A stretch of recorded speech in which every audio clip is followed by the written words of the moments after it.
कार्तिक मास के कृष्ण पक्ष की चतुर्दशी तिथि को नरक चतुर्दशी का त्योहार मनाया जाता है। इसे यम चतुर्दशी और छोटी दिवाली भी कहते हैं। इस दिन आयु के देवता यमराज की उपासना से दीर्घायु और सौंदर्य प्राप्ति का वरदान प्राप्त होता है। इस साल नरक चतुर्दशी सोमवार 24 अक्टूबर को मनाई जाएगी। आइए नरक चतुर्दशी आने से पहले आपको बताते हैं कि नरक कहाँ होता है, कितने प्रकार का होता है और मृत्यु के बाद यहाँ कौन जाता है। कहाँ है नरक लोक?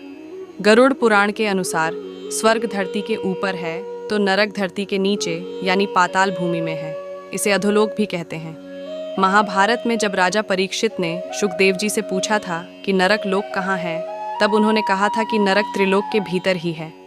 ये दक्षिण की ओर पृथ्वी से नीचे जल के ऊपर स्थित है। वहाँ सूर्यपुत्र पितृराज यम रहते हैं।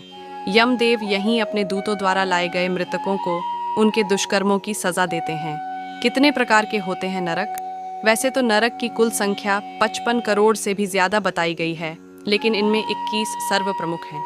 इन 21 नरकों के नाम हैं तामिस्त्र, अंधसिस्त्र, रौवर, महारौवर, कुंभीपाक, कालसूत्र, आसिपंवन, सकूरमुख, अंधकूप, मिभोजन, संदेश, तप्त सूर्मी, वज्रकंट कशलमली, वैतरणी, पुयोद, प्राणारोध, विषण, लालभक्ष, सारमेयादन, अविचि और अयपान। कौन जाता है नरक लोक?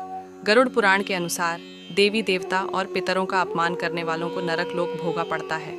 इसके अलावा तामसिक भोजन, मांस, मदिरापान का सेवन करने वाले, असहाय को सताने वाले, क्रोधी और अहंकारी को भी नरक जाना पड़ता है। इन्हें मृत्यु के बाद अपने पापों के हिसाब से नरक लोक भोगने पड़ते हैं। नरक लोक जाने से कैसे बचें? पाप के भागीदार हर इंसान को नरक लोक भोगना ही पड़ता है। लेकिन अगर आप नरक लोक जाने से बचना चाहते हैं तो कुछ बातों का ख्याल रखें। एकादशी का व्रत जरूर रखें। कहते हैं कि एकादशी का व्रत करने वालों को स्वर्ग लोक प्राप्त होता है। बुरे कर्मों का त्याग करें और पुण्य देने वाले कर्मों को अपनाना शुरू करें। पितरों का विधिवत श्राद्ध करने वाले भी नरक जाने से बच सकते हैं।